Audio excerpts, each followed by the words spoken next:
Assalamualaikum warahmatullahi wabarakatuh. Kami dari kelompok 3 akan mempresentasikan hasil diskusi kami yang berjudul Sistem Ekonomi dengan anggota 1. Nuri Farhatani dengan NIM 2102010100, Mega Sonia dengan NIM 2102010098, Sahla Sopa Unisa dengan NIM 2102010099. Sistem ekonomi merupakan seluruh tata cara yang digunakan dalam mengkoordinasikan perilaku masyarakat, mencakup produsen, konsumen, pemerintah, bank, dan lainnya dalam menjalankan kegiatan ekonomi, baik dalam hal produksi, distribusi, konsumsi, maupun investasi yang secara integrasi untuk membentuk suatu kesatuan utuh, teratur, dan dinamis sehingga mampu menghindari kekacauan di bidang ekonomi. Menurut Dumairu 1966, sistem ekonomi merupakan sistem yang mengatur hubungan ekonomi antara manusia dan pembentukan kelembagaan dalam suatu tatanan kehidupan.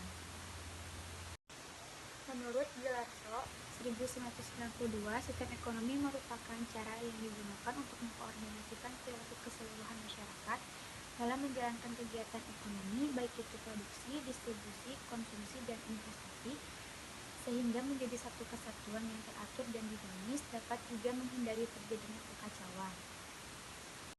Yang ketiga, menurut N.C.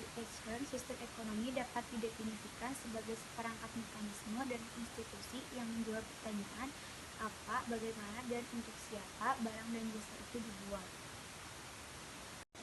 Yang keempat, Dr. Ferdinand, sistem ekonomi sebagai suatu kesatuan terpadu yang di dalamnya terdapat bagian-bagian dan masing-masing bagian itu memiliki ciri dan batasnya sendiri.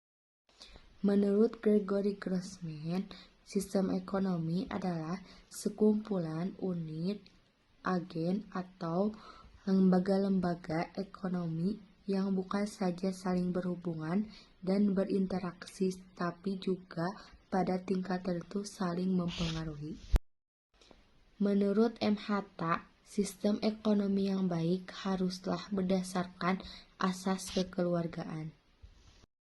Yang terakhir, menurut L. James Haveri, sistem ekonomi adalah produser logis serta rasional untuk dapat merancang suatu rangkaian komponen yang saling berhubungan satu sama lain, dengan tujuan mencapai suatu keutuhan dan tujuan yang telah ditentukan sebelumnya.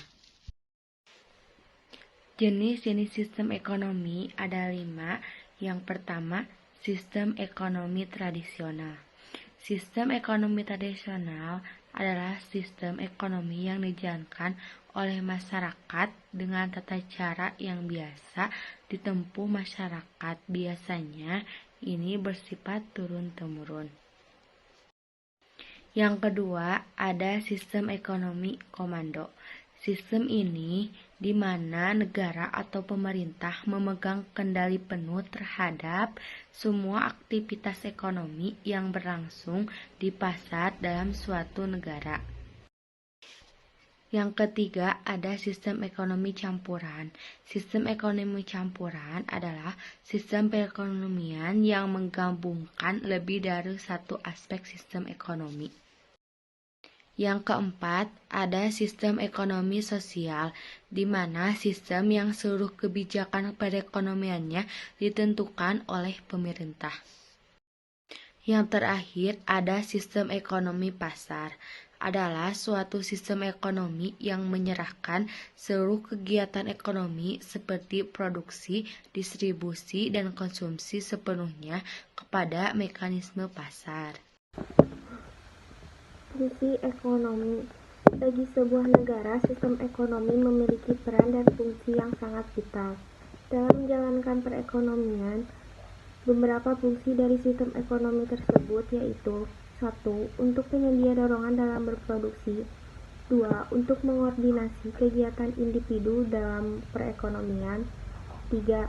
Untuk mengatur dalam pembagian hasil suatu produk di semua anggota masyarakat supaya bisa terlaksana seperti yang diharapkan. Dan terakhir, untuk menciptakan mekanisme tertentu supaya distribusi barang dan jasa bisa berjalan dengan baik. Faktor sistem ekonomi. Faktor yang mempengaruhi pembangunan sistem perekonomian suatu negara. 1. Sumber daya alam. Sumber daya alam atau kekayaan memiliki peran penting dalam perekonomian suatu negara karena membangun tidak akan bisa berjalan tanpa adanya sumber daya alam.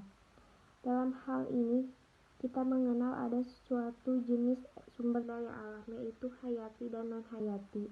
Sumber daya berperan sebagai bahan dasar dan pemasok bahan untuk setiap produksi yang perlu dilakukan. Tanpa adanya sumber daya alam, suatu negara harus mencari bahan ke luar negeri untuk memenuhi kebutuhan dalam pembangunan ekonomi. Cara ini sebenarnya bisa saja dilakukan, tapi pasti membutuhkan dana tidak sedikit, apalagi sumber daya alam melimpah. Maka pengeluaran negara bisa lebih hemat dan bisa dialokasikan ke lainnya. 2. Sumber manusia atau SDM. Keberadaan manusia juga menjadi bagian penting dalam pembangunan ekonomi di suatu negara sebagai pelengkap sumber daya alam yang ada. Manusia berperan sebagai pengelola sumber daya awal yang semula merupakan bahan mentah, kemudian diolah menjadi bahan setengah jadi atau barang jadi sehingga bisa untuk dimanfaatkan. Tidak hanya itu, tenaga manusia juga dibutuhkan dalam pelaksanaan kegiatan untuk menunjang pembangunan. Adanya kualifikasi pembangunan diperlukan manusia dengan kompetensi dan keseriusan dalam melakukan kegiatan dan tugasnya, yaitu dalam rangka pembangunan. 3. Iptek atau ilmu pengetahuan teknologi. Keberadaan sumber daya alam dan sumber daya manusia di suatu negara dapat bermanfaat dengan maksimal apabila ada iptek. Sebagai manusia yang berkualitas, tentu mereka akan membekali diri dengan ilmu pengetahuan serta pemahamannya terhadap teknologi. Ilmu pengetahuan dan teknologi adalah dua unsur yang berbeda, tapi menjadi satu kesatuan yang diperlukan dalam pembangunan ekonomi. Untuk mencapai pembangunan yang sukses dan lancar, maka dibutuhkan banyak bagian di dalamnya. Setiap bagian pun membutuhkan ilmu pengetahuan dan keahlian yang berbeda-beda agar setiap proses dapat dilakukan dengan baik. Sedangkan teknologi membantu manusia untuk mempermudah proses pengolahan sumber daya alam agar bisa dimanfaatkan. Faktor lain yang turut mempengaruhi pembangunan adalah sosial budaya yang ada di masyarakat. Sosial budaya bisa menjadi pendorong ataupun penghambat kemajuan perekonomian suatu negara, sehingga tergantung dengan budaya yang dimiliki negara tersebut. Apabila negara memiliki budaya rajin dan cekatan, maka bisa menjadi pendorong pembangunan ekonomi. 4. Aspek sosial. Aspek sosial juga sangat dibutuhkan karena kerjasama sangat penting dalam mencapai perkembangan. Apabila masing-masing individu memiliki jiwa kerjasama kuat, maka mereka akan lebih mudah dalam berkolaborasi dalam melakukan berbagai upaya untuk pembangunan. Jelas ini akan memengaruhi hasilnya untuk kondisi ekonomi. 5. Keadaan politik negara. Keadaan politik negara juga memiliki pengaruh terhadap kemajuan perekonomian. Kebijakan yang diambil oleh pemerintah erat kaitannya dengan politik sehingga akan memengaruhi bagaimana langkah dan upaya setiap bagian dalam memajukan perekonomian negara. Itulah mengapa politik bisa menjadi teman baik atau juga bisa menjadi lawan. Apabila kondisi politik di suatu negara stabil dan harmonis, maka dapat mendorong laju pertumbuhan ekonomi. Berbeda jika politik sedang tidak stabil dan tidak ada kehormatan antar pihak, maka bisa mengaruhi laju perekonomian. Jika suatu negara ingin melakukan pembangunan ekonomi dengan lancar, maka kondisi politik harus menunjang. Faktor non-ekonomi. Beberapa faktor-faktor non-ekonomi yang memengaruhi pertumbuhan ekonomi yaitu 1. Faktor administrasi pemerintah dan politik. Struktur politik dan administrasi yang merupakan penghambat besar bagi pembangunan ekonomi di negara-negara berkembang, politik yang tidak stabil, serta pemerintah yang lemah dan korupsi sangat menghambat kemajuan ekonomi. 2.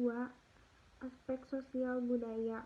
Aspek sosial budaya dalam kehidupan masyarakat meliputi sikap, tingkah laku, pandangan masyarakat, motivasi kerja, atau kelembagaan masyarakat.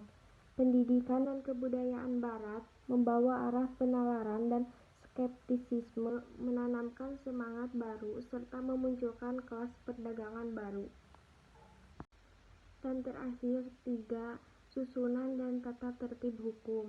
Susunan dan tata tertib hukum serta pelaksanaan hukum dan peraturan perundang-undangan yang keliru seringkali menghambat kemajuan ekonomi, sehingga tidak mendukung terlaksananya pertumbuhan ekonomi. Sehubungan dengan itu, maka harus dilaksanakan secara tertib dan konsekuensi. Sekian presentasi dari kelompok kami. Mohon maaf atas segala kekurangannya. Wassalamualaikum warahmatullahi wabarakatuh.